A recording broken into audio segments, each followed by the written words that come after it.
1장 3절에서 5절, 3절에서 4절 말씀입니다. 고린도후서 1장 3절에서 4절 말씀, 오늘 모든 위로의 하나님이신데요. 모든 위로의 하나님, 고린도후서 1장 3절에서 4절 말씀을 함께 읽도록 하겠습니다. 자, 시작. 하나님을 찬송하리로다. 그분은 곧 우리 주 예수 그리스도의 아버지시요 긍휼의 아버지시며 모든 위로의 하나님이시니라. 그분께서 우리의 모든 환난 중에서 우리를 위로하심은 우리 자신이 하나님께 위로를 받을 때에 얻는 위로를 힘입어 우리가 어떤 고난 중에 있는 자들도 능히 위로하게 하려 하심이라. 우리 정말 그 자비의 아버지께서는, 자비로운 하나님께서는 우리에게 위로를 주시는 위로의 하나님이십니다. 그 주보에도 이렇게 맨 마지막에 써놨는데요. 오늘부터는 이 설교가 끝난 뒤에 바로 기도하지 않고 찬송가를 먼저 부르겠습니다. 찬송을 부르고 그리고 기도하고 이렇게 예배를 끝내는 순서를 좀 바꿨습니다. 기도하겠습니다. 전능하시고 위대하신 아버지 하나님 은혜를 감사합니다. 오늘 이 시간에 하나님께서 우리와 함께 하셔서 주의 말씀들이 참으로 선포될 때에 우리 모두가 그의 말씀에 귀를 기울이고 그 말씀에 아멘으로 화답하며 그 말씀들이 저희 마음에 깊게 못과 같이 박힐 수 있도록 도와주시옵소서. 아버지께서 부어주시는 그 은혜의 말씀들을 한마디도 놓치지 않고 오늘 저희들이 붙잡기를 원합니다. 아버지요, 이 시간 함께 해주시고 그 놀라우신 하나님의 빛됨이 이 자리에 저희와 함께 해주시기를 원합니다. 존귀하신 예수님의 이름으로 기도합니다. 아멘. 자리에 앉으시기 바랍니다.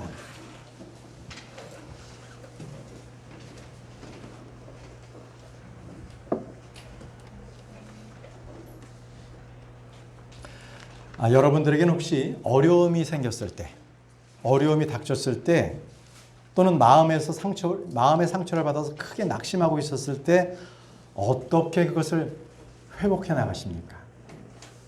그 회복의 방법이 무엇일까요?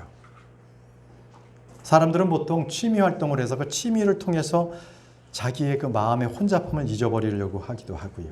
아니면은 아예 그냥 시원한 바람을 쐬러 산으로 가든지 또 멀리 여행을 떠나서 마음을 새롭게 해보려고 노력합니다. 아니면 그것도 아니면 담배나 술로 자기의 고뇌를 잊어버리려고 하기도 합니다. 또 이것저것 다 귀찮으면 아예 그냥 거실에서 앉아서 TV를 켜서 TV를 열심히 그냥 심취해서 본다든지 아니면 영화관에 가서 영화를 보는 동안에 그 어려운 일들을 잠시나마 잊어버리려고도 합니다. 사람들은 이 땅에서 누구나 그렇습니다. 작은 일 하나에도 쉽게 낙심하고 지치고 또 불안해하는 게 바로 사람입니다. 이 다윗도 마찬가지로요. 그에게는 불안과 근심, 낙심한 일이 참으로 많았습니다. 그는 셀 수 없는 많은 재앙들 가운데서 그리고 또 자신이 불법을 저질렀을 때 그 불법으로 인해서 심히 낙심했었습니다. 성령의 기름 부음을 받고 왕으로 그는 세움을 받았다 할지라도 고난이 그를 비껴가지는 않았습니다.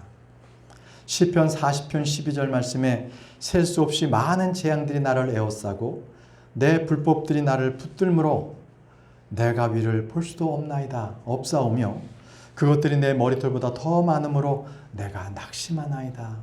내가 낙심하나이다. 이것이 다윗의 고백이었습니다. 여러분, 이 사자성어로 내우외환이라는 말이 있습니다. 내우외환. 나라 안팎이 아주 어렵다 이 말이죠. 자, 이 말처럼 다윗은 밖에서도 다양한 시험과 사건들, 전쟁들이 자기를 에워싸고 있었고 또 안으로는 자기 자신의 죄와 불법들, 이런 어리석음들로 인해서 그가 심히 고통을 받았습니다. 이것은 우리 믿는 사람들, 우리라고 예외는 아닙니다. 우리는 사람들이 겪는 그 시험들을 모두 다 겪습니다. 우리가 살면서 다양한 시험과 이 수없이 많은 고난들을 경험하고 결국에는 어떨 때는 나의 힘이 다 고갈되어 버리기도 합니다. 번아웃이라고도 하죠. 고갈된다. 성경의 인물 몇 사람들을 찾아서 그들은 어떻게 했는지 한번 보겠습니다. 삼손이 그랬습니다. 삼손은요, 이 블레셋 민족으로부터 자기 민족을 구원하고자 혼자서 열심히 전쟁을 벌이고 블레셋을 계속 물리쳤던 사람입니다. 어떨 때는 여우 300마리를 잡아다가 꼬리를 묶어서요, 그 사이에 횃불을 달아서 수확기에 블레셋의 그 밭으로 이 여우들을 보내가지고 밭을 다 태워버리기도 했습니다. 그리고 블레셋 사람들을 쳐서 크게 사륙하기도 했고요. 그렇기 때문에 삼손을 잡기 위해서 이 블레셋은요, 대규모의 포획 작전을 벌이기도 했습니다. 그렇지만 삼손을 잡지는 못했어요. 삼손은 도리어 이 딥낫의 여자와 혼인하는 문제로 인해서 그 집은 물론이고 블레셋에게 치명적인 피해를 가했습니다. 또다시 블레셋은 삼손이 거하고 있는 에담 반석으로 군대를 보냈어요. 그러자 삼손은요, 나귀 턱뼈, 이 새떡뼈 하나로 1000명을 그 자리에서 죽여버렸습니다. 사사기 15장 15절 말씀을 보십시오. 사사기 15장 15절 말씀에 그가 나귀의 새턱뼈를 보고 자기 손을 내밀어 그것을 취한 뒤에 그것으로 1000명을 죽였습니다. 자, 이제 1000명을 죽이고 이 전쟁에, 이 블레셋과의 전쟁에서 끝이 나나 했는데 아뿔싸 목이 마릅니다. 목이 말라서 기진하게 됐습니다. 자, 18절을 보십시오. 그가 심히 목이 말라서 주를 부르며 이르되 주께서 주의 종의 손에 이 큰 구추를 주셨사오나 내가 목말라 죽어서 할례 받지 않은 자들의 손에 떨어져야 하리까 하니라. 자, 그는 목이 마른 정도뿐만이 아니라 거의 죽을 지경의 갈증에 도달했던 겁니다. 온몸이 탈진 상태가 됐던 겁니다. 누가 당장 물을 구해주지 않으면 그는 탈진해서 더 이상 블레셋의 전쟁에서 이제는 이 완전한 그 승리를 구가할 수가 없었던 것입니다. 이런 상황에서 그는 하나님 앞에 부르짖었습니다. 19절을 보십시오. 그러나 하나님께서 그 턱에 우묵한 곳을 쪼개시니 거기서 물이 나오더라. 삼손이 그 물을 마시매 그의 정신이 돌아와 그가 회복되었으므로 그곳의 이름을 에낙고레라 하였더라. 그것이 이날까지 레이에 있느니라. 자, 에낙고레라는 것은 부르짖는 자의 셈이라는 뜻입니다. 여러분, 이 삼손이 승리한 이 장소는 굉장히 의미가 있는 그러한 장소입니다. 우리 역시 마찬가지로 내가 사는 곳, 어떠한 고난을 당한 곳, 눈물의 장소, 슬픔의 장소, 이거 굉장히 우리에게 의미가 큰 장소입니다. 여러분, 그 장소를 그냥 지나치지 마십시오. 바로 그 자리에서 하나님께서 길을 열어주시고 우리에게 위로를 하나님께서는 주십니다. 우리는 그 자리에서 하나님의 은혜를 찾아야 합니다. 하나님을 부르짖어야 합니다. 에낫고레, 부르짖는 자의 셈, 이것은 우리 모두의 샘물입니다. 하갈은 어땠습니까? 그녀는 물이 없었을 때 죽게 되었습니다. 그리고 주님께 부르짖었을 때 주님께서 그녀의 눈을 열어서 샘을 보여주셨습니다. 주님께서 샘을 보여주신 겁니다. 광야의 이스라엘 백성들이 물이 없어 죽게 됐을 때 주님께서는 그들의 부르짖음을 들으시고 반석에서 물을 내어주신 바로 그 하나님이십니다. 여러분, 엘리야를 보십시오. 엘리야, 그는 패배를 모르는 위대한 주의 종이었습니다. 그는 혼자서 450명의 바알의 대언자들을 다 죽였습니다. 그리고 3년 반 동안 그 땅에 기근이 내려서 아합 왕이 꼼짝달싹 없이 그가 정치적으로 힘을 못 쓰게 그렇게 해놨습니다. 그렇지만 그 위대한 주의 종도 말이죠. 바알의 대언자 450명을 죽였다는 그 보고를 받은 이세벨의 저주, 그 여자의 저주와 그 그 보복하겠다는 그 위협하겠다는 그 보복의 위협을 듣고서 그는 자기 생명을 보존하기 위해서 정신없이 36개 주행량을 났습니다. 도망쳤습니다. 그가 도망쳤을 때는 주님의 권능, 주님의 사랑, 그 예언자로서의 그 담대함은 온데간도 없이 그는 자기 목숨 하나를 구하기 위해서 그는 그냥 내뺐던 겁니다. 그는 자기 자신의 존재에서 하나님은 없었습니다. 그는 무조건 도망쳐가지고 남한국 유다의 부엘세바까지 도착했습니다. 그리고 거기서 다시 또 하룻밤길을 더 들어갔습니다. 그래서 광야의 로뎀나무 아래에서 그는 쓰러졌습니다. 그는 거기서 자포자기했습니다. 자기 생명을 이젠 주님 취해 주십시오. 이세벨이 자기 생명을 죽이려고 합니다. 이러면서 그는 하나님을 부르고 그는 야간에서 바로 그 로뎀나무 안에서 그는 그냥 지쳐서 쓰러져 잤습니다. 여러분, 이 얼마나 처량합니까? 처량하게 그는 밤을 맞았습니다. 그러나 주님께서는요, 거기서 엘리야를 만나 주셨습니다. 하나님은 도망가는 자신의 종이라 할지라도 너 왜 이래? 너 정신 차려. 너 지금 내가 너와 함께 있는데 네가 지금 도망갈 때야? 이렇게 야단치지 않으셨습니다. 그가 도망가는 것을 보시고 잠잠히 그를 보시면서 주님께서는 그와 함께 하셨습니다. 그리고 그를 보살펴 주셨습니다. 하나님은 은혜의 하나님이시고 자비의 하나님이십니다. 하나님은 잠든 엘리야를 깨우셨습니다. 엘리야야, 일어나라. 일어나라. 하나님께서는 주님께서 정해 주신 길을 우리가 가지 않는다 할지라도 하나님께서는 너 그 길 가면 안 돼 하고 돌이키시는 것이 아니라 끝끝내 기다리고 지켜주세요. 보시고 그 무너졌던 그 마음, 고통 중에 있는 그 마음을 위로해 주십니다. 엘리야야, 일어나라. 일어나서 기운을 내라. 이렇게 주님께서는 우리와 함께 하시고 저와 여러분들에게 함께 하시는 그런 임마누엘의 하나님이십니다. 우리와 함께 하시는 하나님, 바로 그분이십니다. 주님께서는 우리 곁에 오셔서 말씀하시고 우리의 믿음을 회복하시고 번번이 실패하고 낙심하고 도망가는 우리를 향해서 주님께서는 언제든지 찾아오시고 보살피시고 위로해 주시는 하나님이십니다.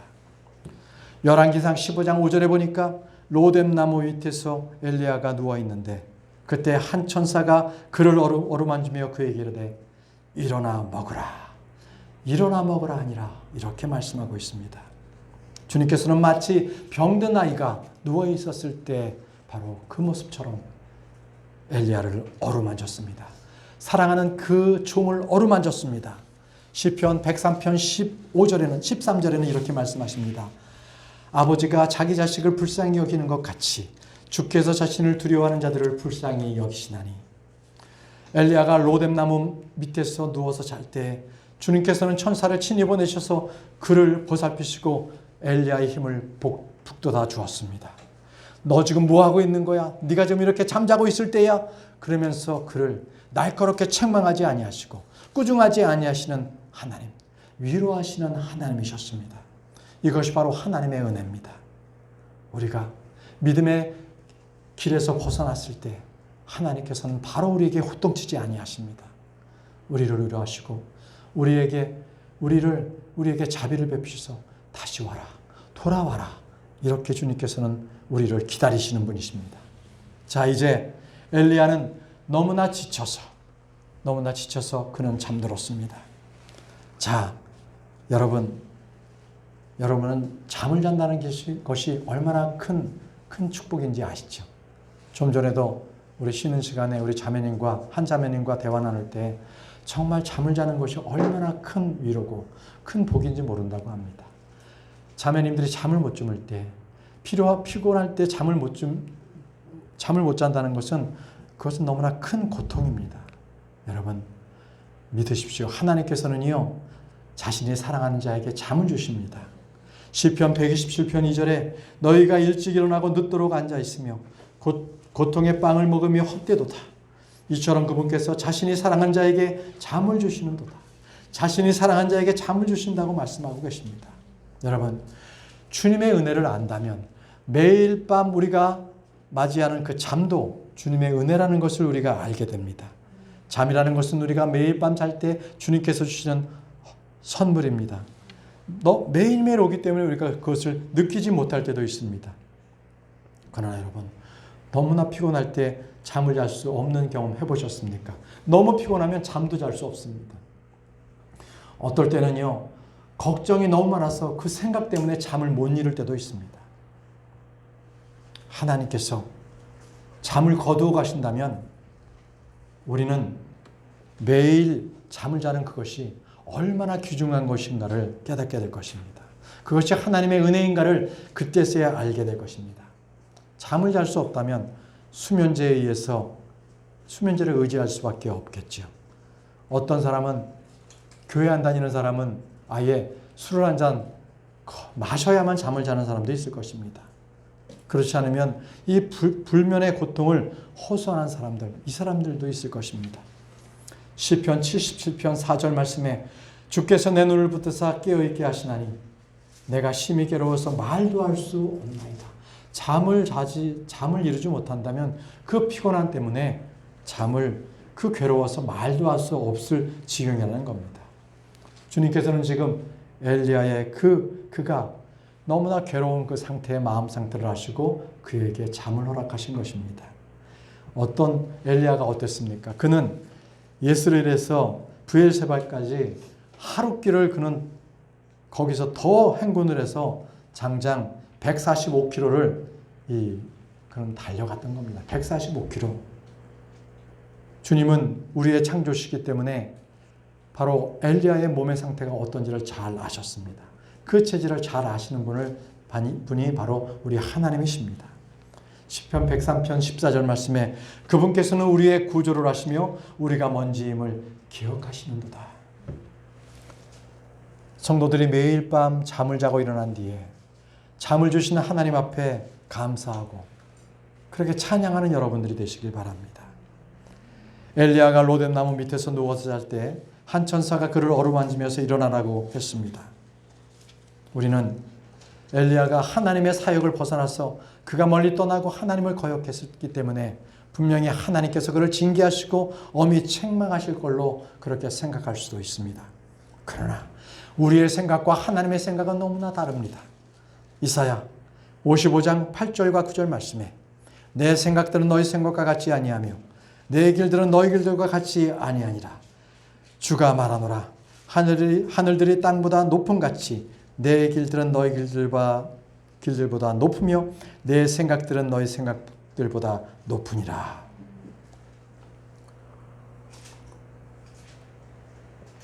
우리가 벌을 받을 것이라고 생각할 때 주님은 은혜를 베푸십니다. 우리가 뭔가를 받을 줄로 생각하며 마음이 흐뭇하고 만족할 때 나를 낮추시는 주님의 역사를 우리는 보게 됩니다.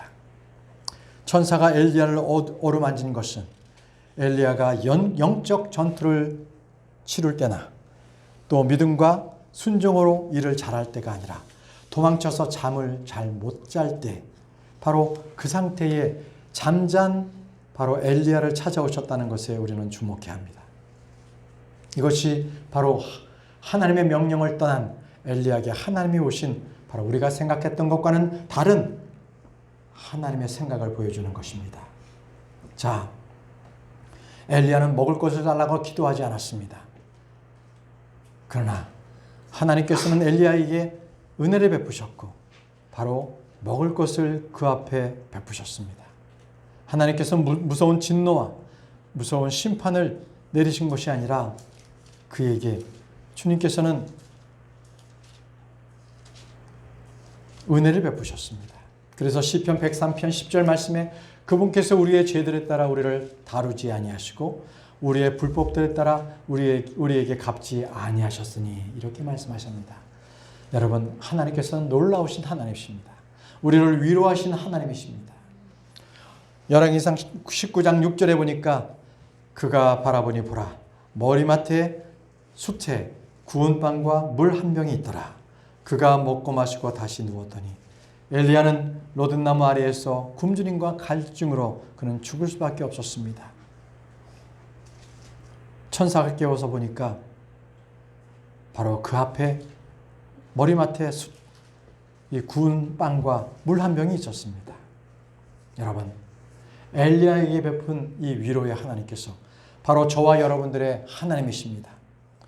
우리가 기근이 있든지 전쟁 가운데 있든지 내가 지금 극심한 어려움 가운데 있든지 주님께서는 언제나 우리에게 빵과 먹을 물을 준비해 주시는 하나님이심을 기억하시기 바랍니다. 자, 베드로는 어땠습니까? 베드로는 믿음의 사도였습니다. 그는 잠시 동안이지만 믿음으로 무리를 걸었던 주님의 제자였습니다. 주님을 잘 따랐죠. 그랬던 그가 막상 자기가 위험에 처할 때에 목숨이 위태롭게 되었을 때 주님을 부인하지 않았습니까? 그럼에도 주님께서는 제자들을 사랑하시되 끝까지 사랑하셨습니다. 나를 배반했어도 배반했어. 너는 이제 끝장이야. 나랑은 이제는 끝장이야. 이렇게 끝을 내지 아니하시고 배반했던 그 제자들을 찾아오신 하나님이십니다. 여러분, 제자를 향한 하나님의 사랑, 그 주님의 사랑과 우리가 주님을 향한 그 사랑은 너무나 다릅니다. 베드로는 주님께서 체포되시던 그 저녁에 주님을 따라서 대제사장 관저 앞을 갔습니다. 새벽닭이 울기 전에 공개적으로 그 자리에서 주님을 3번이나 부인했습니다. 베드로는 주님의 부르심을 받아서 제자로 임명받았지만 이제 그는 더 이상 주님의 제자가 아니라고 공개적으로 선언했던 것입니다. 그것도 3번씩이나. 여러분, 혹시 여러분들이 공개적인 장소에서 나와의 관계를 부인하는 그런 일을 겪어보셨습니까? 그렇다면 얼마나 그것이 낯뜨겁고 정말 자존심이 상하고 그와는 이젠 더 이상 얘기할 필요가 없는 절교가 되는 그런 상태입니다. 우리가 형제지간에도 말이죠. 그리고 친구간에도 부부간에도 그 믿음과 사랑의 관계가 깨어진다면 더 이상 마주볼 수가 없는 관계가 되는 겁니다. 지금 베드로가 바로 그렇습니다. 나는 예수 그리스도 나사렛 예수를 모른다 라고 그렇게 그는 공개적으로 선언했기 때문에 그는 더 이상 하나님의 그러한 제자가 아니었던 겁니다. 이런 베드로가 어떤 베드로였습니까? 그는요, 평소에 자신이 감옥에 갈지언정 결코 주님과에 맺어졌던 이 주님과 나와의 관계, 형제의 관계, 주종관계, 친구의 관계, 결코 이것은 깨지지 않습니다 라고 그는 맹세했던 사람입니다.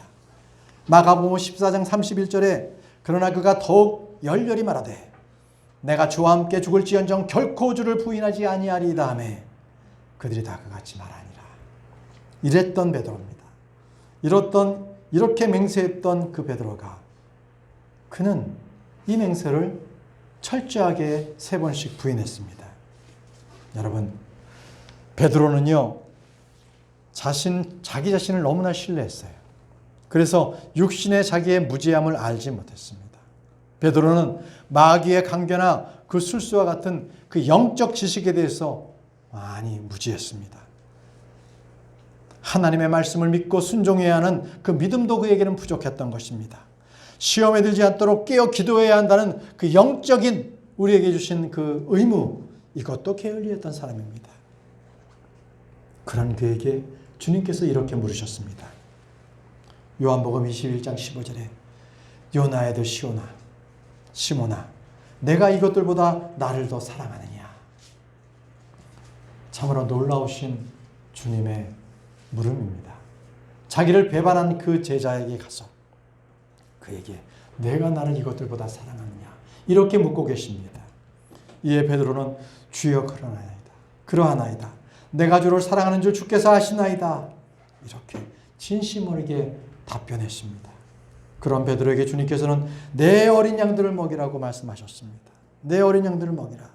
어린 양들은 순수한 말씀의 젖으로서 자라나야 합니다. 끊임없이 돌봐주어야 합니다. 구원받았다고 해서 그가 바로 성장하는 것이 아니라 늘 말씀으로 그가 성장해야 합니다. 그래서 성경 말씀을 늘 배워야 하고 하나님의 말씀을 들어야 합니다. 성경을 읽어야 합니다.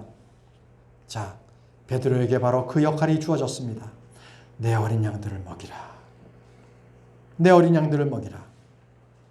주님께서는요, 알아서 이 먹을 것을 양들에게 주어지는 능력들, 그런 것들을 제자들에게도 베푸셨습니다. 그래서 주님께서 뭐라고 하셨냐면 너희가 그들에게 주어 먹게 하라, 이런 말씀도 명하신 적이 있습니다. 너희가 그들에게 주어 먹게 하라. 여러분, 주님께서는요, 베드로에게 높은 지위를 허락해서 주신 것이 아닙니다. 복음 사업을 베드로에게 맡기셔서 사업을 잘 조직을 운영해 봐라, 이렇게 하신 것이 아니라 그에게는 오직 목동 양치가 돼서 나의 양들을 먹이라, 이렇게 말씀하신 겁니다. 예, 베드로에게 준 것은 어린 양이었지 힘들고 어려운 게 아니었다는 겁니다. 자, 여러분, 주님의 양들을 먹이는 일, 이것은 많이 배운 사람이 하는 게 아닙니다. 돈이 많아서 부유한 사람이 먹이는 게 결코 아닙니다. 주님을 이것들보다 더 사랑하는 이, 주님보다 이것들보다 더 사랑하는 이, 그에게 바로 주님께서는 어린 양을 맡기셨습니다. 주님께서는 두 번째 또 요나에게 물으셨습니다. 요나의 아들 시몬아, 내가 이것들보다 나를 더 사랑하느냐? 이렇게 또 물으셨습니다. 이번에는 비교의 대상을 없이 물으셨던 것이죠. 자, 베드로는요, 앞전에 자기가 답변했던 것보다 더 확실하게 이렇게 대답했습니다. 주여, 그러하나이다. 내가 주를 사랑하는 줄 주께서 아시나이다. 주님께서 아시잖아요. 내가 주님을 사랑하는 줄 주님 아시잖아요. 왜 자꾸 똑같은 질문 하십니까? 이렇게 베드로가 답변했던 겁니다. 그러나 여기서 내가 주를 사랑하는 줄 주께서 아시나이다. 이것은 주님의 마음에 벌써 내가 얼마나 주님을 사랑하는지 주님 아시잖아요. 이렇게 자기가 비록 주님을 부인했지만 베드로는 다시 한번 진심 어리게 주님 앞에 고백했던 것입니다. 그럴 때 주님께서 다시 말씀하셨습니다. 내 양들을 먹이라. 이제는 어린 양이 아니라 내 양들을 먹이라고 하셨습니다. 내 양들이라는 것은 이제는 덩치가 큰 양들을 먹이라는 겁니다. 어린 양보다 더 큰 양들, 이제 성인이 된 형제들도 먹이라는 겁니다. 잘 성장한 말씀으로 잘 자란 그 형제들도 내가 말씀으로 잘 먹이라는 것입니다. 주님을 사랑할 때 우리는 주님의 일을 합니다. 여러분, 베드로는 자기가 주님을 사랑하기 때문에 주님으로부터 받은 그 사역, 그것을 능히 감당할 수가 있었어요. 예, 제가 주님의 양들을 먹일 수가 있습니다. 여러분, 여러분들께서 예수님을 사랑하시면 여러분들은 여러분들의 마음 가운데 자연스럽게 주님을 더 섬기고 싶고 교회를 더 섬기고 싶고 형제들을 더 섬기고 싶은 그런 마음이 자연적으로 생깁니다. 여러분, 주님을 사랑하는 이들에게 주님을 위해서 더 큰 일, 더 많은 일을 그가 할 수가 있어요. 바로 우리에게 영적으로 무엇을 한다? 이것은 내가 하는 것이 아니라 바로 주님의 그 사랑으로, 주님 그 주신 계성의 사랑으로 내가 할 수 있는 그것인 것입니다. 그럼 여러분, 왜 주님께서는 굳이 3번씩이나 베드로에게 질문을 하셨습니까? 아니, 한 번만 베드로야, 내가 나를 사랑하느냐? 이렇게 물으면 끝날 일을 왜 3번씩을 계속적으로 베드로에게 재차 물으신 것입니까? 베드로가 말한 것이 못 믿었을까요? 아니면 베드로가 말한 것이 의심스러웠을까요? 그렇지 않았습니다. 여러분, 주님께서 베드로에게 3번을 물으신 것은 베드로가 3번 부인했기 때문에, 3번 부인했기 때문에 베드로를 회복하기 위해서, 회복시키기 위해서 3번을 그대로 물으셨던 것입니다. 3번을 답변한 베드로는 이제는 완전히 자기가 회복되었습니다. 자기가 주님을 슬프시게 했던 그런 마음들이 회복이 되었어요. 이제는 당당하게 주님을 사랑합니다. 이것을 답변을 할 수가 있었던 것입니다. 자, 이제 요한복음 21장 17절에 베드로의 답변을 여러분들 한번 들어보시기 바랍니다.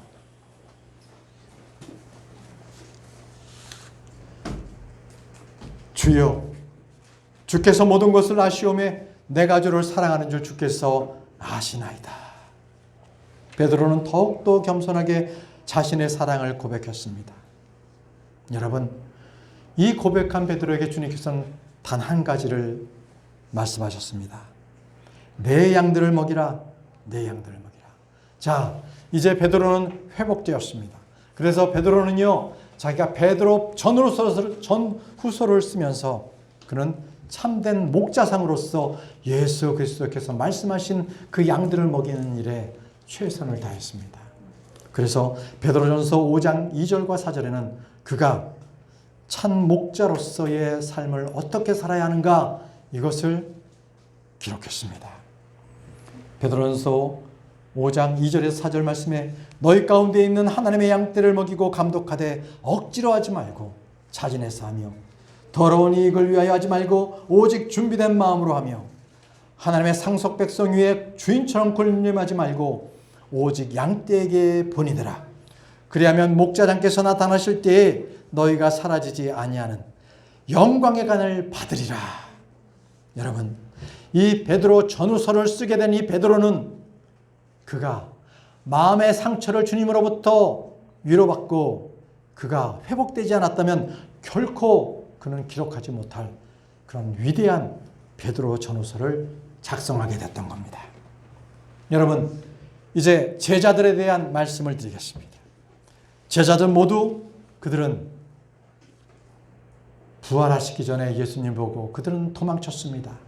그리고 부활 후에 주님께서 만나 주셨을 때 2번이나 만나 주셨어요.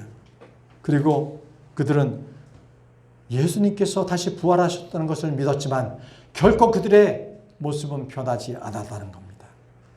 주님께서 평강을 주시고 성령을 내려주시고 선교의 사명을 그들에게 주셨지만 그러나 그들은 변한 것이 하나도 없었습니다. 도마는 어땠습니까? 나의 주시며 나의 하나님의 신이다라고 그는 고백했습니다.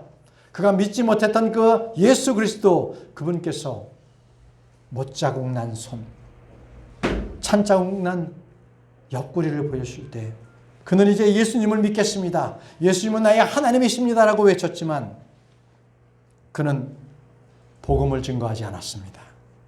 그리고 그들은 불신과 두려움 가운데서 이제 그들은 고기잡이로 다시 떠났습니다. 그들은 갈릴리 호수로 다 제자들이 함께 떠났습니다. 우리 이제 다시 본업을 찾아서 그물을 던져 물고기를 잡자. 이게 우리가 먹고 살 수 있는 일이야. 이렇게 했습니다. 여러분, 그때 주님께서 갈릴리 호숫가에 나타나서 그 제자들을 만나 주셨습니다. 근데 그 제자들, 배반하고 부활하신 예수님을 만난 그 제자들, 그들이 주님의 명령은 그들은 떠나서 먹고 사는 일에 전념하는 그들을 봤을 때 주님은 결코 그들에게 엄한 목소리로 야단치지 않으셨습니다. 불꽃 같은 눈초리로 째려오지 않고 너희들 왜 이렇게 정신 못 차리느냐, 아직도 나를 모르느냐, 이렇게 야단치지 않으셨습니다. 도리어 그들이 밤새 고기를 잡고 아무 물고기를 잡지 못하고 왔을 때 주님께서는 그들을 위해서 아침상을 차려 놓으셨습니다. 요한복음 21장 9절 말씀입니다. 요한복음 21장 9절 말씀. 그들이 땅에 올라와 곧바로 숯불이 있는 거기 있음을 보았는데 그 위에 물고기가 놓여 있고 빵도 있더라. 주님은 제자들을 위해서 친히 먹을 것을 준비하셨습니다. 조찬을 준비해 놓으신 거예요. 제자들은 밤새 밤이슬을 맞으면서 그물을 던졌고 바닷바람을 맞아가면서 그들은 줄이고 굶주린 가운데서 밤에 고기를 잡았습니다. 이제는 기진하고 그들은 몹시 피곤했습니다. 그러나 주님께서는 그들의 필요를 아셔서 그들에게 공급해 주신 것입니다. 주님께서는 제자들을 먹이듯이 자신의 자녀들을 먹이시는 것을 잊지 아니하십니다. 바로 저와 여러분들도 주님께서 먹이시고 입히시는 분이십니다. 요한복음 21장 12절 말씀에 예수님께서 그들에게 이르시되 와서 먹으라 하시니 제자들이 그분이 주신 줄 알므로 아무도 선생님이 누구십니까 하고 감히 그분께 묻지 아니하더라. 주님께서는 와서 먹으라고 하셨습니다. 제자들은 분명히 부활하신 예수 그리스도 그분인지를 그들은 알았습니다. 언제나 주님께서는 우리에게 성령을 주셔서 예수 그리스도를 우리가 알게 하십니다. 믿지 않는 자들도 예수 그리스도를 통해서 구원을 받을 수가 있습니다. 주님께서는 광야에서 식탁을 마련하시며 잔을 넘치게 하실 수 있는 분이십니다. 우리는 주인이 마련해 주신 식탁에서 우리가 함께 주님과 함께 먹을 수 있는 자들입니다. 결코 우리는 그 식탁에서 떨어지는 빵 부스러기를 주워 먹는 우리는 그런 개들이 아닙니다. 주님께서는 우리에게 와서 먹으라고 하십니다. 와서 먹으라. 왜 그렇습니까? 우리는 주워온 자들이 아닙니다.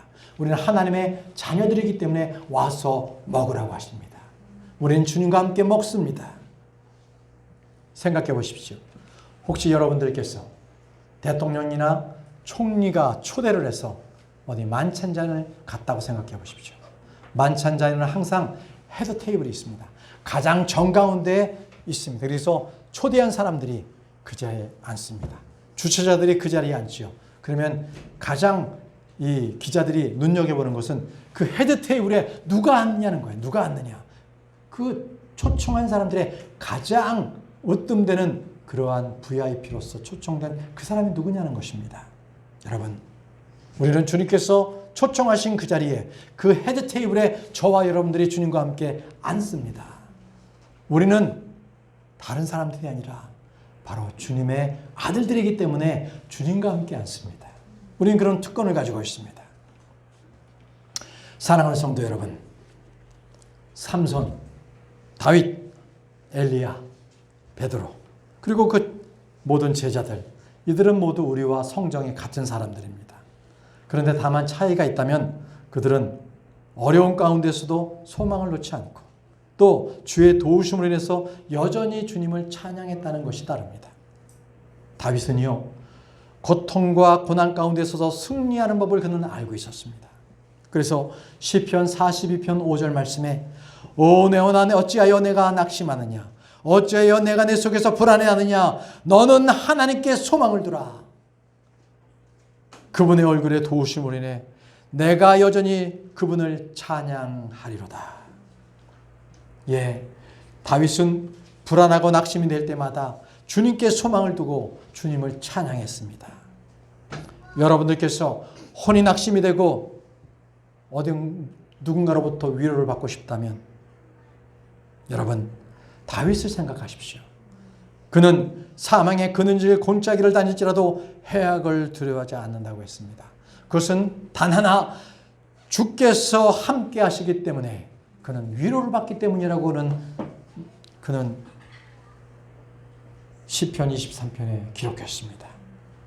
시편 23편 4절 말씀에 참으로 내가 사망의 그늘진 골짜기를 다닐지라도 해악을 두려워하지 아니하리니 주께서 나와 함께 계시며 주의 막대기와 주의 지팡이가 나를 위로하시나이다. 나를 위로하시나이다. 여러분, 이것이 바로 우리가 낙심에 빠지고 두려움에 빠졌을 때 우리가 위로를 얻는 방법입니다. 여러분, 주님께서 나와 함께 하십니다. 어떠한 환난과 어려움이 와도 주의 막대기와 주의 지팡이가 저와 여러분들을 위로하여 주십니다. 여러분, 크리스천이라는 주님께 소망을 두고 그분의 도우심을 바라고 그분을 기억함으로써 우리의 혼을 회복하는 사람들입니다. 요나를 보십시오. 요나는 어땠습니까?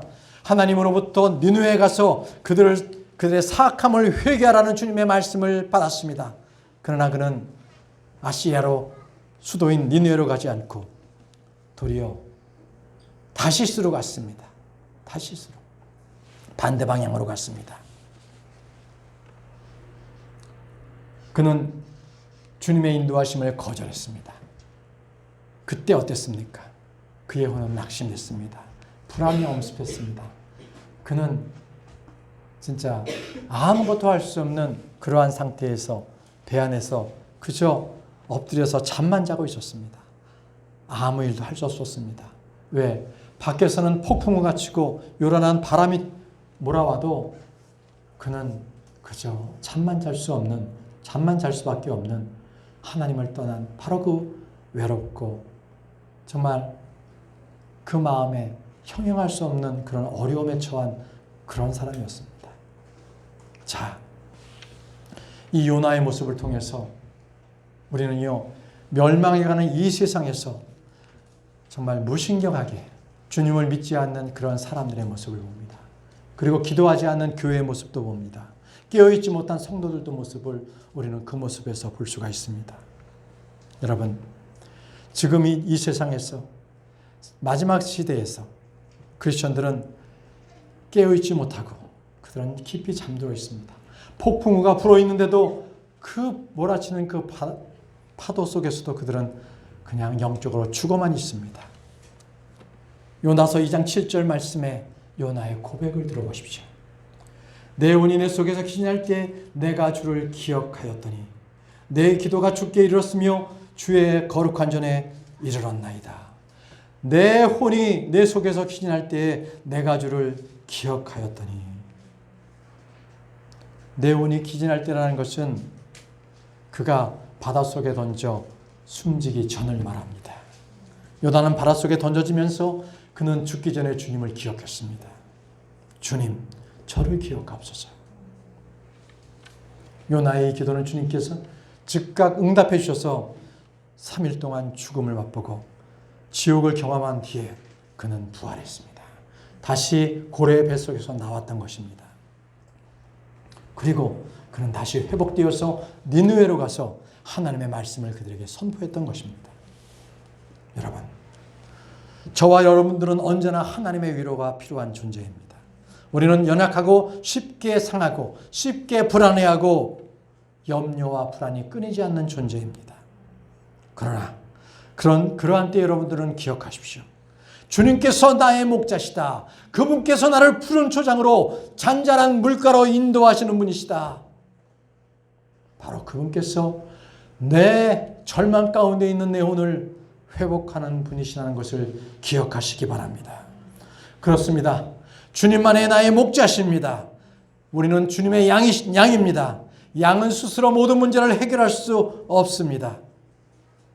양은 몸이 상하든 마음이 상하든 혼과 영이 상하든 스스로 그 문제를 해결할 수 없는 그러한 존재입니다.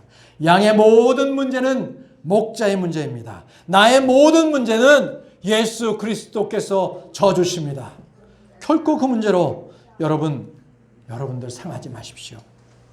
여러분들 지치지 마십시오. 기진해하지 마십시오. 우리 주님께서 원하시는 것은 오직 우리의 희생물을 주님께서는 그 상한 영을 구하시는 분이십니다. 오직 주님께서는 내가 주님을 기다리는 것, 주님을 우리가 구하는 것, 바로 그 상한 영을 구하시는데, 시편 51편 17절 말씀에 주님께서 구하시는 희생물은 상한 영이다. 오 하나님이여, 상하고 통회하는 마음을 주께서 멸시하지 아니하시리이다. 주님은 마음이 상한 자를 고치시고 그의 상처를 싸매 주십니다. 주님께서 우리의 영을 새롭게 하시고 나의 모든 질병을 고쳐주시는 분이십니다. 여러분, 나에게 있는 질병 염려하지 마십시오. 주님께서 모든 것을 회복해 주시는 분이십니다. 시편 103편 3절 말씀에 그분께서 내 모든 불법을 용서하시고 내 모든 질병을 고치시며, 주님은 자신의 말씀을 보내어서 우리를 고쳐주십니다. 그러므로 우리가 하나님의 말씀을 믿을 때에 우리의 혼이 새롭게 되는 겁니다. 그 어떤 것도 우리의 혼은 위로받지 못합니다. 여러분, 상한 마음을 치료받고 싶으십니까?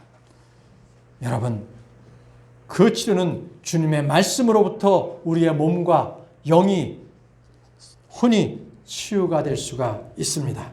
우리가 주님의 말씀을 믿을 때에 치유가 되고 회복이 일어납니다.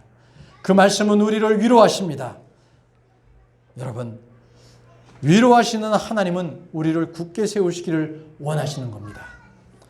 데살로니가후서 2장 16절에서 17절 말씀에 이제 우리 주 예수 그리스도 그분과 또 우리를 사랑하시고 은혜를 통해 영존하는 안위와 좋은 소망을 주신 하나님 곧 우리 하나님께서 너희 마음을 위로하시고 너의 마음을 위로하시고 모든 선한 말과 일에서 너희를 굳게 세우시기를 원하노라. 너희를 굳게 세우시기를 원하노라. 우리는 주님께 받은 위로로 고난 중에 있는 자들을 위로할 수가 있습니다. 고린도후서 1장 4절 말씀에 그분께서 우리의 모든 환난 중에서 우리를 위로하심은 우리 자신이 하나님께 위로를 받을 때 얻은 위로를 힘입어서 우리가 어떤 고난 중에 있는 자들도 능히 위로하게 하려 하심이라. 사랑하는 성도 여러분, 우리는 오늘 하나님이 어떤 분이신지를 배웠습니다. 고린도후서 1장 3절에 하나님을 찬송하리로다. 그분은 곧 우리 주 예수 그리스도의 아버지시요 긍휼의 아버지시며 모든 위로의 하나님이시니라. 모든 위로의 하나님이시니라고 말씀하십니다. 주님은 성도들의 상한 마음을 싸매시고 치유하시고 위로하시는 분이십니다. 하나님의 위로가 여러분과 함께 하시기를 바랍니다. 하나님의 위로로 실질적인 힘과 능력을 얻으시기 바랍니다. 하나님의 위로로 여러분들은 오래 참고 견디고 모든 마음의 상처가 치료되시기를 원합니다. 이 한 주간 그 하나님의 위로로 힘을 회복하는 저와 여러분들이 되시기를 바랍니다. 다 함께 일어나서 찬송가 810장을 찬양하겠습니다.